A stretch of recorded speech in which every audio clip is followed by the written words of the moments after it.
සචින දිල්හාරා කියන්නේ ලංකාවේ ඉන්න ජනප්‍රියතම රංගන ශිල්පිනියක්. ඒ වගේම ඇය රංගන ශිල්පී ලවන් අභිෂේක්ගේ හිටපු එමතිය ලෙසත් ජනප්‍රියයි. ලවන් අභිෂේක් රංගනයට එන්නේ ඔහු දෙරන ඩ්‍රීම්ස්ටාර් තරගයට පැමිණීමෙන් පසුව.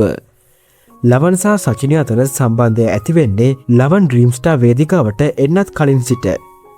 මොවුන් දෙදෙනගේ ආදරයට දෙමාපියන්ගේ ආශිර්වාදය පවා හිමි වුණත් ඔවුන් අතරමගදී බ්‍රේකප් වුණා. මේ වෙනකොට ලවන් නම් වෙනත් තරුණියක් සමග විවාහ වෙලා ඉන්නේ. ඉතින් මේ දිනවල සචින දිල්හාරා රියානතුරකින් මියගොස් ඇති බවට ප්‍රචාරයක් යනවා. ඉතින් මේ සම්බන්ධව තොරතුරු සොයා බැලීමේදී සචිනගේ සෝෂල් මීඩියා වල මෙවන් සටහනක් යොදා තිබුණා. උපුටා ගැනීම. මම ඇක්සිඩන්ට් එකකින් නැති වුණා කියලා ටික්ටොක් එකේ යන වීඩියෝ පෝස්ට් එක සම්පූර්ණයෙන්ම ෆේක්. මම හොඳින් ඉන්නවා.